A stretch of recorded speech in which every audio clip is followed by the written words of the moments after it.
Oke, baik. Eh, Selamat hari yang cerah untuk teman-teman dan Pak Dede. Kami dari kelompok 2 kelas geodesis satelit A yang diampu oleh Pak Dede akan memaparkan hasil resum kami, yaitu dari buku geodesis satelit yang ditulis oleh Pak Hasanuddin Z. Abidin untuk sebab 4.3, 4.4, dan 4.5.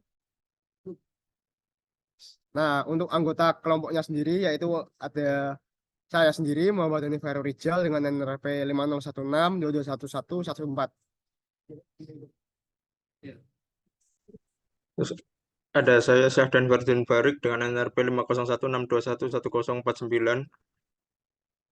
Selanjutnya saya Vivi Cayaningrum dengan NRP 50162211024.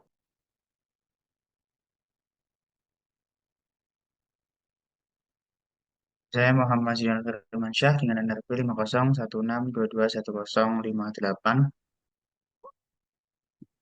Saya Nicholas Alexander Hae dengan NRP 501622105852. Saya Anissa Zaya Sabita Sumedi, NRP 5016221070.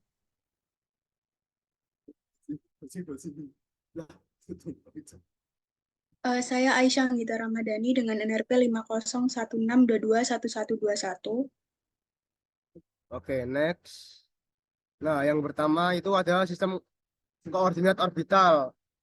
Mungkin akan dijelaskan oleh teman saya. Silakan. Baik, untuk yang pertama, sistem koordinat orbital. Sistem koordinat orbital digunakan untuk menyatakan posisi satelit dalam orbitnya. Sistem koordinat orbital adalah sistem koordinat kartesian 2 dimensi yang memiliki 2 sumbu X dan Y yang terletak pada bidang orbit. Seperti gambar di samping, ilustrasi sistem koordinat orbital, titik 0 berada di pusat bumi, sumbu X mengarah ke titik perigi, titik terdekat satelit dengan bumi, dan sumbu Y tegak lurus dengan sumbu X. Next. Sebelum membahas sistem koordinat orbital lebih lanjut, berikut ini akan saya jelaskan sedikit mengenai karakteristik geometri elips. Mengacu pada gambar ilustrasi geometri elips, elips adalah kurva tertutup yang memiliki 2 titik fokus A dan B. A kecil sama dengan sumbu panjang elips, B kecil sama dengan sumbu pendek elips, E sama dengan eksentrisitas elips. Hubungan geometris. Setiap titik P berlaku hubungan R1 ditambah R2 sama dengan konstan sama dengan 2A. Berlaku juga hubungan C kuadrat sama dengan A kuadrat min B kuadrat. Dan juga E sama dengan C per A sama dengan akar A kuadrat min B kuadrat per A. Nilai eksentrisitas elips adalah E lebih dari 0 dan kurang dari 1. Jika nilai E sama dengan 0, maka A sama dengan B, dan dalam hal ini elips menjadi lingkaran. Next.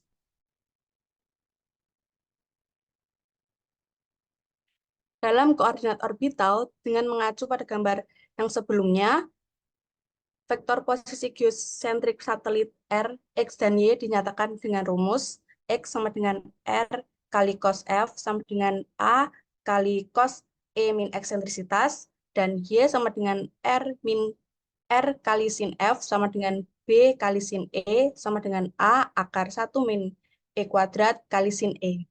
Dengan R adalah panjang vektor. Panjang vektor posisi R dinyatakan dengan rumus R sama dengan A kali 1 min E cos E sama dengan A kali 1 min E kuadrat per 1 ditambah E cos F. Next. Selanjutnya ada hubungan koordinat satelit sistem orbital dengan sistem koordinat CIS. Koordinat CIS sendiri itu adalah Cartesian Inertial System, adalah sistem koordinat inersial yang diam relatif terhadap pusat massa bumi. Sementara koordinat satelit dalam sistem orbital itu biasanya terkait dengan orbit satelit itu sendiri. Nah, sebelumnya ada transformasi dari koordinat satelit dalam sistem orbital ke koordinat CIS itu melibatkan rotasi dan translasi. Nah, untuk menentukan hal ini itu menentukan matriks rotasi dan vektor translasi.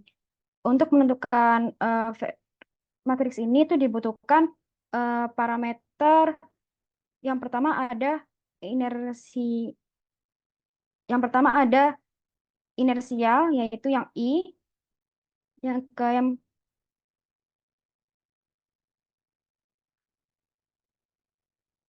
sistem inersial orbit. Lalu yang kedua ada argument of perigee dan ada ascending node. Nah, R3 dan R1 ini merupakan matriks rotasi yang mengelilingi sumbu X dan Z. R3 itu pada sumbu Z dan R1 itu pada sumbu X. Lalu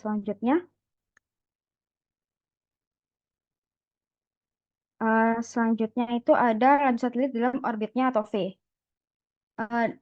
V sendiri itu ditulis dalam V kuadrat sama dengan GM dikali 2 per R min 1 per A. Dengan R itu jarak satelit dari pusat bumi, A itu sumbu panjang orbit, GM itu koefisien gravitasi atau geosentrik.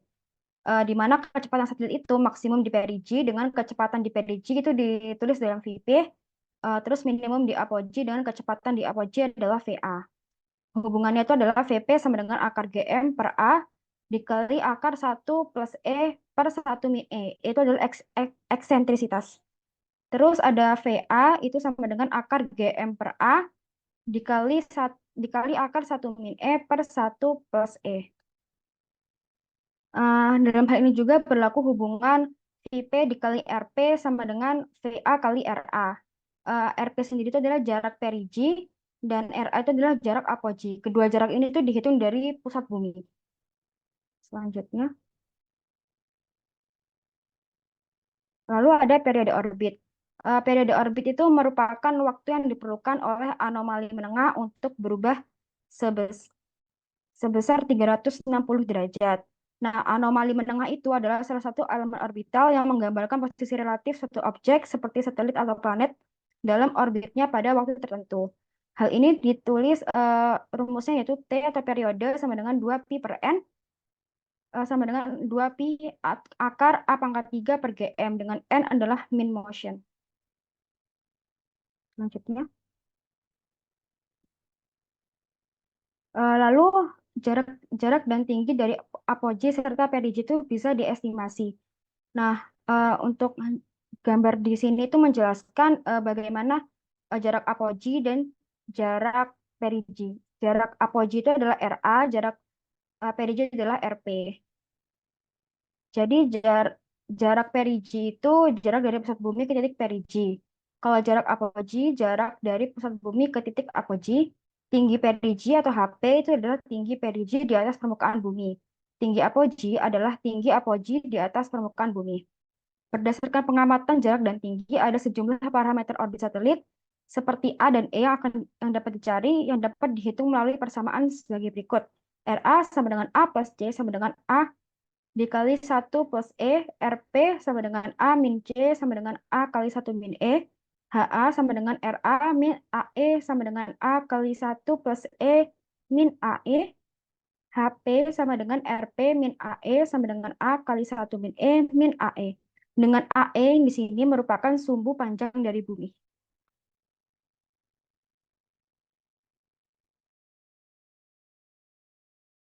Baik, berikutnya masuk ke jenis-jenis orbit satelit. Jadi menurut buku ini itu ada beberapa orbit yang diklasifikasi dengan beberapa karakteristik orbit tersebut. Yang pertama berdasarkan inklinasinya itu ada orbit ekuatorial dengan inklinasi 0 derajat, lalu ada orbit polar dengan inklinasi 90 derajat, dan ada orbit miring yang tidak 0 derajat dan tidak 90 derajat. Lalu berdasarkan arah pergerakannya, ada dua, yaitu yang pertama orbit prograde dengan orbit yang merupakan searah dengan rotasi bumi. Lalu yang kedua ada orbit retrograde dengan orbit yang berlawanan dari arah rotasi bumi. Lalu yang ketiga berdasarkan ketinggiannya. Yang pertama ada satelit orbit rendah atau low Earth orbit dengan ketinggian di antara 160 sampai 2000 km. Lalu yang kedua ada satelit orbit menengah atau bisa dibilang medium earth orbit (MEO) dengan ketinggian 2.000 sampai 36.000 km. Dan yang terakhir yang lebih dari 36.000 km ketinggiannya yaitu satelit orbit tinggi atau bisa disebut juga sebagai High Earth Orbit (HEO). Lalu berdasarkan bentuknya ada tiga juga. Yang pertama ada orbit lingkaran, yang kedua ada orbit elips atau orbit normal, dan yang ketiga ada orbit sangat elips atau juga bisa disebut sebagai highly elliptical orbit. Dan terakhir berdasarkan sinkronisasi pergerakan satelit, yang pertama orbit geosinkronus atau geostationer, yaitu orbit yang dia itu sinkron dengan gerak rotasi bumi. Lalu yang kedua ada orbit sunsinkronus, di mana pergerakan satelit sinkron dengan pergerakan bumi yang mengelilingi matahari. Bisa dilanjut. Lalu di sini kita masuk ke pengertian dari orbit prograde dan retrograde. Untuk orbit prograde sendiri merupakan orbit di mana pergerakan satelit dalam orbitnya itu searah dengan rotasi bumi. Jadi dia itu mengikuti dengan arahnya rotasi bumi juga. Lalu yang kedua itu ada orbit retrograde, di mana orbit ini pergerakannya itu berlawanan arah dengan rotasi bumi. Nah, bisa dilihat juga di gambar 4.1.7 di mana ada ilustrasi dari orbit prograde dan retrograde. Untuk orbit prograde ini dia inklinasinya itu di antara 0 derajat sampai 90 derajat. Sedangkan untuk orbit retrograde inklinasinya itu di antara 90 derajat sampai 180 derajat dan arahnya berlawanan dari rotasi bumi. Bisa dilanjut. Ini untuk ilustrasi yang lebih jelas tadi, prograde di antara 0 sampai 90 derajat, sedangkan retrograde di antara 90 sampai 180 derajat untuk inklinasinya. Lalu juga untuk sebagian besar satelit buatan bumi dengan inklinasi rendah atau low inclination, umumnya itu merupakan orbit prograde karena propellan yang dibutuhkan lebih sedikit untuk mencapai orbit. Dan pada umumnya untuk orbit retrograde itu dimiliki oleh satelit penjelaja atau yang bisa kita kenal dengan remote sensing.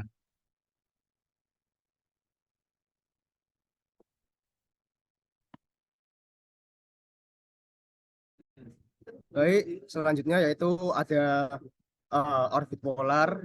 Bisa dilihat pada gambar yang mengilustrasikan tentang orbit polar. Yang pengertiannya yaitu orbit di mana satelit melintas di atas kedua kutub dan satelit yang berorbit polar memiliki inklinasi 90 derajat. Orbit polar umumnya digunakan oleh satelit yang berorbit rendah (LEO) dengan ketinggian antara 200 hingga 1000 km. Satelit berorbit polar memiliki manfaat untuk mengamati permukaan bumi. Satelit indrajaya dan satelit cuaca umumnya memiliki orbit polar karena satelit berorbit polar dapat menyapu seluruh permukaan bumi.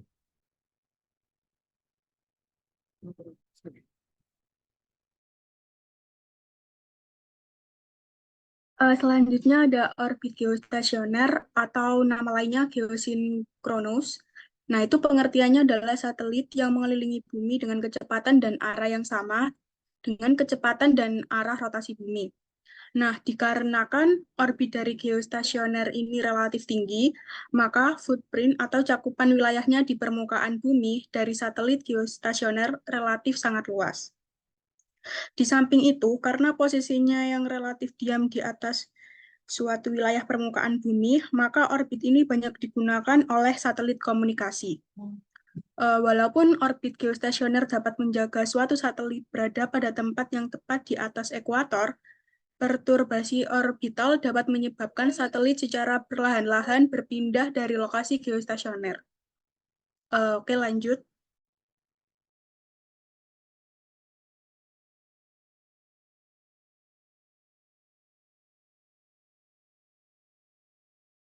Selanjutnya adalah orbit sunsinkronus. Orbit sunsinkronus ini merupakan orbit satelit yang mensinkronkan pergerakan satelit, presisi bidang orbit, dan pergerakan revolusi bumi, sehingga orbit satelit ini memiliki orientasi yang tetap terhadap matahari. Jadi seperti kita bisa lihat di gambar di sebelahnya itu, dia akan sama di setiap lokasinya itu terhadap matahari. Kemudian karakteristiknya ini dia akan melewati lokasi di permukaan bumi itu pada waktu lokal yang sama.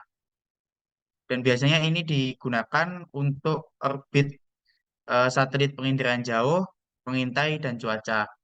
Di bawah itu ada beberapa contoh satelit yang menggunakan orbit sinkronus seperti Landsat 6, 7, dan 8, kemudian satelit Quickbird, kemudian Worldview 4, dan Sentinel 5P.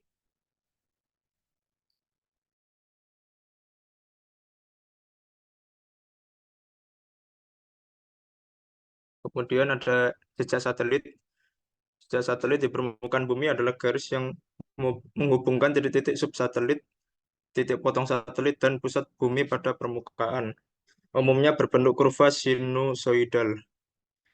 Jejak satelit ini biasanya dapat digunakan untuk mengetahui posisi satelit dari waktu ke waktu, mengetahui permukaan yang teramati, dan mengetahui parameter orbit satelit.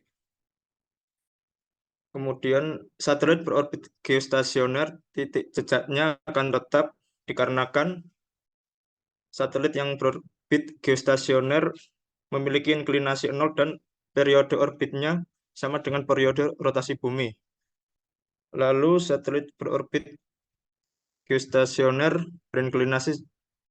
berinklinasi jejak satelit menyerupai angka 8.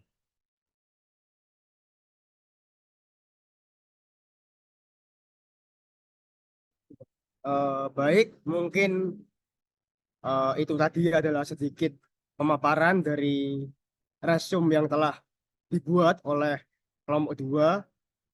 Mungkin sampai di sini. Terima kasih atas perhatiannya. Semoga pemaparan ini bermanfaat untuk pel- pelihat sekalian. Terima kasih.